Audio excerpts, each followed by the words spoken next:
अस्सलाम वालेकुम Habibi Nadeem Memon from the landmark realty. Habibi अगर 1% प्लान में घर चाहिए तो जल्दी जल्दी इधर आइए, क्योंकि मेरे पास है दुबई लाइफस्टाइल का एक बहुत ही खूबसूरत सा प्रोजेक्ट। और ये 24 एकड़ में बहुत अच्छा खूबसूरत सा टाउनशिप बन रहा है। इसके अंदर आपको एमिनिटीज में मिलेगा swimming pool, gym, garden, 40+ amenities with मस्जिद मिलेगी एंड यूटिलिटीज़ में आपको मिलेगा हॉस्पिटल, कॉलेज, गार्डन, सारी चीज़ आपको एतराफ़ में ही दी जाएगी।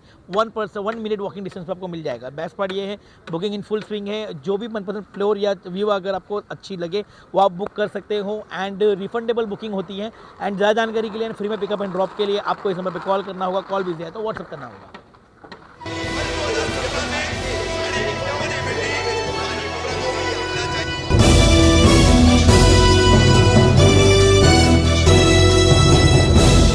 अस्सलाम वालेकुम, मैं रफीक कामदार। इस वक्त हम कौसा एमएम वैली के थाने मनपा के बनाए हुए नए कब्रिस्तान, कौसा का जो न्यू कब्रिस्तान कहा जाता है, वहां खड़े हैं। काफी विवादों में, काफी टेक्निकल चीजों से यहाँ पर कमियों के साथ जूझता हुआ ये कब्रिस्तान, बारिश में कब्रों से निकलने वाला पानी, और अभी मौजूदा स्थिति यहाँ पर ये है, हालात यहाँ पर ये है कि हमी ने एक खबर बताई थी कि कफन का कपड़ा जो है वो गल नहीं रहा है, बरगे गल नहीं रहे। और यहाँ पर जो ओटा सिस्टम जहां पर किया गया है, आगे का ओटा सिस्टम अभी पूरा बाकी है। जहां हम खड़े हैं वहां पर 1 2 3 4 5 लाइनें या 6 लाइनें ओटा सिस्टम बनी हुई है, आगे का हिस्सा पूरा बचा हुआ है। तो फिर से जो एक बात थी कि पानी निकलना बंद हो जाए, पानी की वजह से जो बदबू और खराबी होती है वो बंद हो जाए, उसके लिए फिर एक बार भरनी करनी पड़ेगी। तो ओटा सिस्टम करके जो भरनी की गई है उस तरह की भरनी होनी चाहिए थी। लेकिन यहाँ पर हमने जब आज आए, हमारे एक साथी पत्रकार की वालिदा का इंतकाल हुआ था, तो उनकी तदफीन में आए थे हम लोग और हमने ये पूरा माजरा देखा। देखिए, मैं सबको कहूंगा कैमरे घुमाइए, ये इस तरह की मिट्टी जो है यहाँ पर, ये इस तरह की मिट्टी अब भरनी के लिए लाई जा रही है। इतने बड़े बड़े पत्थरों का ला करके मिट्टी जो है भर करके लाई जा रही है। अब यहाँ पर छाटा जा रहा है इसको, भले पत्थर निकाले जा रहे, लेकिन जरूरी नहीं कि हर पत्थर जो है छट जाएगा और वो मिट्टी के साथ वहां नहीं जाएगा। इस तरफ भी ये मिट्टी है, मुरुम वाली है। मैंने खुद हाथ लगा करके इसको जांच किया है और अमूमन अब तक देखने में आया है कि यहाँ पर मुरुम वाली मिट्टी जो है वो उतनी कारगर साबित नहीं हो रही है। अब दरकार क्या थी, जरूरत क्या थी? तो यहाँ पर खुदाई करके जो भरनी करनी है, नीचे से लेकर के ऊपर तक की जो भरनी करनी है, यानी कि मिट्टी का एक रीशफल आपको करना है। तो उसमें आपको समंदरी रेती, बालू जिसे कहा जाता है, वो मिलानी थी। उसके साथ कापूर मिलाना था, नमक मिलाना था, ताकि ये जमीन जो है ये लाशों को जब्त कर सके, मैयतों को गला सके, कफन को गला सके, लकड़ी को गला सके, इस तरह की बन पाए। तो ये सब मामला थे और इन्हीं मामलात के बाद जो है हम तमाम पत्रकारों की मुलाकात हुई है एमएलए जितेंद्र आवाड़ के साथ। उनकी एक प्रेस कॉन्फ्रेंस थी, उस प्रेस कॉन्फ्रेंस के बाद हमने ऑफ कैमरा उनसे बात की है, तमाम मुमरा कौसा के लोगों से। अब मैं आपको बता दूं कि यहाँ पर हमने फौरन जितेंद्र आवाड़ से मांग की कि ये भरनी जो है अधकचरा मिट्टी की जो की जा रही है वो फौरन पहले बंद की जाए। तो उन्होंने कहा कि मैं फौरन बंद करवाता हूं। हम दोबारा इसलिए आए थे देखने के लिए कि यहाँ बंद हुई या नहीं, लेकिन मजदूर काम करते हुए दिखाई दिए। ये भरनी अभी भी यहाँ पर की जा रही थी। अगर ये बंद नहीं की गई, ये भरनी इसी तरह से चलती रही। आपको बता दें कि पहले भी कब्रिस्तान में भरनी के नाम पर गबन करने वाला जो कॉन्ट्रैक्टर और जो ठेकेदार था, ये वापस उसी को ठेका दिया है। अब कहा जा रहा है कि ठाणे मनपा ने दिया है। अब कैसे ठेका मिलता है, क्यों मिलता है, सभी को पता है, बताने की और बोलने की जरूरत नहीं है।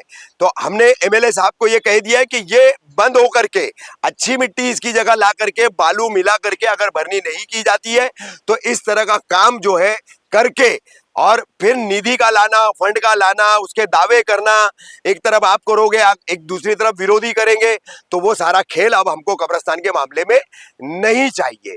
आज जुमा का दिन है, 24 जनवरी, अगली जुमा को हम फिर यहां मौजूद रहेंगे। मैं आज ही तमाम मुमरा कौसा वासियों को यह बताना चाह रहा हूं कि बहुत झेल लिया, बहुत झेल लिया, अब नहीं झेलेंगे।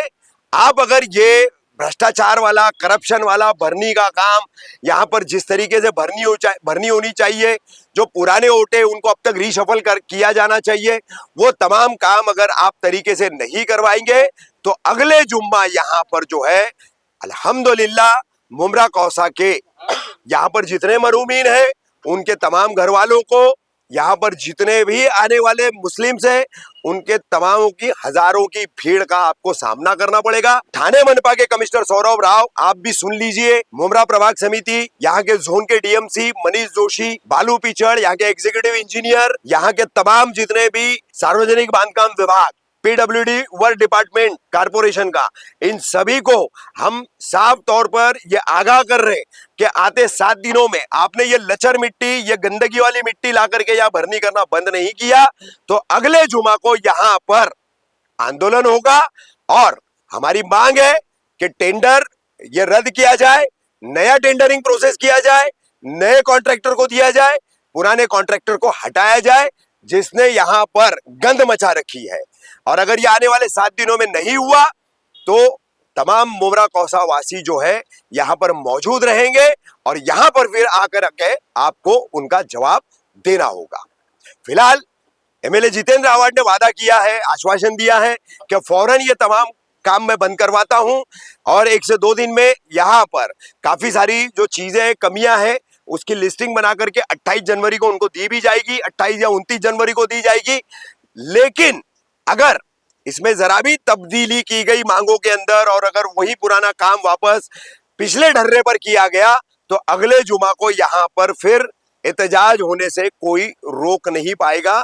ये पूरा प्रशासन समझ ले, ये एमएलए विधायक जो है जितेंद्र आव्हाड वो समझ ले और जो भी यहाँ पर जिम्मेदार है वो समझ ले। और साथ ही आखिरी बात बता दूं कि इस कब्रिस्तान की एक कमेटी बनाई गई है तो उस कमेटी को भी रिशफल करो। जो कब्रिस्तान में वक्त देगा, जिम्मेदारी निभाएगा, आकर के देखेगा, ऐसे ही आदमी को उस कमेटी में लो। जो वक्त नहीं दे पा रहे, बीमार हो चुके, अलील हो चुके, ऐसे लोगों को जो है आप आराम दो और नए लोगों को जो वक्त दे सकते हैं, जिम्मेदारी निभा सकते हैं, उनको ला करके यहाँ पर जो है कमेटी में अपॉइंट करो।